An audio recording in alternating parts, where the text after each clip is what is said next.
Kennaan jalqabaa kitaaba Rabbii. Gamtoomatu gaara dhiigaa. Lammaffaan kitaaba bu'uura fayyaati. Karaa milkii irra. Inni sadaffaan eessa turre kitaaba seenaati. Waliin deemaa gaara cihaa daandii saaqaadhaa. Assalamu alaikum warahmatullahi wabarakatuh. Daawwattoota kabajamtoota hordoftoota Galaa Miidiyaa bakkuma jirtanitti nageenya Rabbii isin bira haa qubatu. Nageenya keessa oolaa bulaa, nageenyumatu qaaliidha, nageenyumatu isa rakasa jedhanii laalanii miti. Wanti guyyaa har'aa fuuldura keessanitti argamneef waan jabaa, waan seenaa, waan ulfina qabu, waan ogummaa qabudha. Inni sunis maali yoo jettan guyyaa har'aa akkuma isin argitan kennaa gurguddaa tokko taasifne. Namni addunyaa kanarratti nyaanni ibidda keessa taree bilchaatee nyaataaf dhiyaata.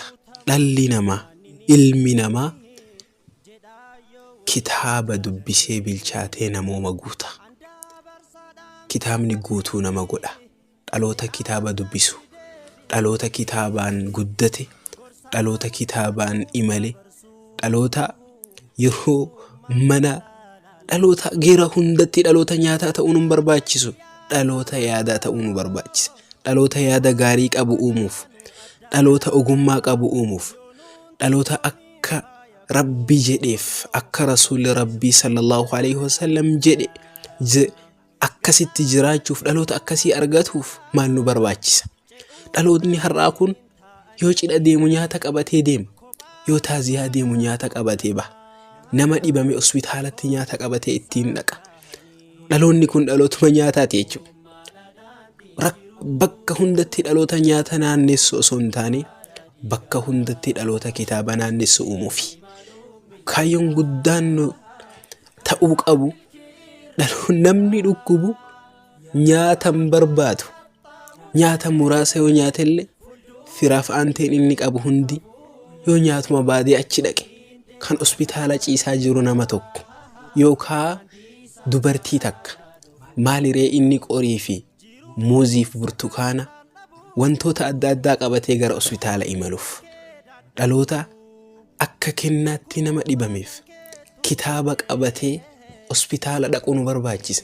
Dhaloota gaafa taaziyaan yookaan namni tokko du'e hunduu nyaata qabatee imalu osoo hin taane dhaloota kitaaba obsaa qabatee gara taaziyaa deemu uumuu nu barbaachisa jechuudha. Dhaloota wayita cidha deemullee inni muraasni nyaata yoo qabate inni muraasni kitaaba waa'ee gaa'elaa qabatee deemu uumuu nu barbaachisa jechuudha. Dhaloota bakka taa'etti, bakka dhaabbatetti, bakka ciisetti, bakka mariitti, bakka miiraatti nyaataan hoogganamu ta'uu nu barbaachisu. Yaadni gaarii nyaata gaarii caala jechuun wanti yaadni gaariin kitaaba keessaa argama. Kanaaf har'a kitaaba kennaa goonee obboleettii teenyaaf kennine jechuudha. Guyyaan har'aa kun guyyaa seenaati. Obboleettii teenya barattuu waa'ee fayyaa, barattuu waggaa sadaffaa digirii fudhachuudhaaf qophiitti kan jirtu, waa'ee fayyaa barataa kan jirtu, kennaan nuti jalqaba taasifneef kennaa eenyunuu hawwu. Kennaa garuu namni akka rakasaatti laalee ta'e tokko. Kennaan guddichi nuti kennineef maali? Qur'aana Rabbiiti. Rasuulli Rabbii sallallahu alaihi wasallam gaafa ofii qara'uun isa gafleesse, gaafa xiqqoo itti toluu dide cinaacha isaa lafatti irkiseeti saabotaan koottaa namadditti qaraa isin dhageeffadhaa'edha. Hadiisa Bukaarii keessatti taateen kun argame. Nutis kanuma sababeeffanne isa ergamaan Rabbii dalaga irra dhaabbanneeti kennaa guddaa addunyaa kanaa Qur'aana Rabbii kennaa goonee obboleettii teenya waa'ee fayyaa barataa jirtuuf kennaa goonee Qur'aana kennine jechuudha. Lammaffaa wanni hunduu akka qabdi adeemsa qabdi waan jedhuufi waa'ee fayyaa irratti beekumsa gadi fagoo akka isin qabaattuuf. Beekumsi mana barumsaa qofaan argatan, jireenya keessaallee argatan. Namni tokko yoo seenaa barataa jiraate kitaabota seenaa barsiisaan barsiisu qofa osoo hin taane gabayaarra deeme kan hayyoonni barbaadan dubbisee beekumsa isaa cimsatu isa barbaachisa. Kanaaf har'a kitaaba bu'uura fayyaa kan Dr. Nuuraddiin Lukeetiin barraa'e barattuuf ogeettii fayyaa tanaaf kennine jechuudha. Yeroo booda maqaan Asiyaa jedhamu kun gara Dr. Asiyaatti jijjiiramuuf akka ta'u asumaan isin hubachiifna. Lammaffaa irratti kennaa goonee kan nu taasifne kitaaba seenaati. Namni fayyaa qabaataa Qur'aana Rabbii qara'aa seenaa dabre beekuun barbaachisaadha. Qur'aanni mataan isaa seenaadha. Afaan isiin beektuun afaan dhaloonni beekuun kitaaba seenaa kennaa goonee taasifne jechuudha. Kanarratti yaadni dheerate xumura irratti abbaan Dr. Asiyaa yookaan Asiyaa abbaan barattuu kanaa Sheekha Khaxiiba hogganaadha. Hoogganaa majlisaa yeroo ammaa kana majlisul a'laa utubee deemaanii jiru keessa isaan tokko jechuudha. Sheekh Jamaal Abubakar jedhamanii Khaxiiba gurguddaadha. Daa'ii dhalleedha. Beekaa dhalleedha. Barsiisaa dhalleedha. Kanaaf har'a isaan abbaa Asiyaati jechuudha. Isaan nama sheekaati. Isii eega barattee gadi baatee waa'ee fayyaa barsiisanii waa'ee fayyaa leenji'utti jirti jechuudha. Kanaaf gara isaanii isin dabarsina. Kennaan har'aa kun Qur'aana kennaa goonee kennuun, kitaaba waa'ee fayyaa kennaa goonee dabarsuun, kitaaba seenaa kennaa goonee dabarsuun, kennaan dhaloota kitaaba waliif kenne uumuu keessatti gahee hammam taphata jettanii yaaddu? Alhamdulillah, salatu wassalamu ala rasulillah sallallahu alaihi wasallam. Dhugatti ammaa fi gartanii waa'ee seenaati guyyaan irraa kun guyyaa seenaati. Namni yeroo hundaa'uu seenaan qaba.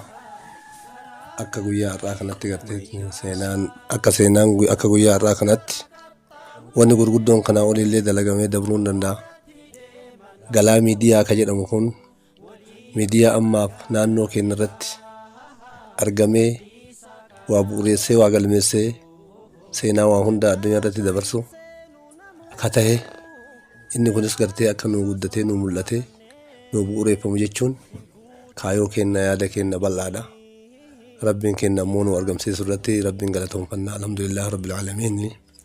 Ammaaf akkuma jedhamu kennaan guyyaan irraa kitaabni kenname kuni Ustaaz Sheekh Nuuraddiin Haajii Gadaalii kan jedhaman isaan sababeeffateeti namni waan kana hunda itti yaadee waan kana bakka tanatti waliin gahee kitaaba kanas bakka jiru irraa walitti qabee kitaaba martinuu adda addaan ka kitaaba rabbiititti qixxaawwan jiru kitaabni rabbii kennaa Qur'aanni munazzalli ka rabbiin nuu buuse ka fayyaa qalbiitii fi fayyaa qaamaallee of keessaa qabu dura dursinee ilmoo teenna tanaa barattuu fayyaa akkuma isaan jedhan san doktora ta'uu du'aa'ii keenyaaf rabbiin itti kadhadhe nuu kajeellee akka uummata muslimaa isii waan baratte kanaan boru tajaajila guddaa kennite hawaasa bal'aa ilma namaa gartee tajaajiltu irraa gammannaa akkasumas garteetiniin kitaaba lammaffaa ka badhaasa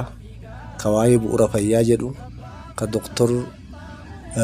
doktora isaan jaansaniin galmeeffame akkasuma kitaaba isaan barreessan kaleessa eessa turree ka jedheetiniin wanni suni garteetiniin seenaa babal'aa of keessaa qabu kitaabni hangafaa karaama rabbiiti wanni hundinuu ka isatti qixxaawu miti. Kitaabonni lammaffaallee namoota seenaa gurguddaa fi bu'aa gurguddaa of keessaa ka qaban har'a mata duree miciyyoota godhannee maatiin keenya hundinuu ka dhiiraatii fi kan dubarteetis akkuma isaan jedhan san nama galaa garaa qoha qabatee gara yaa'utti yaa'uu miti.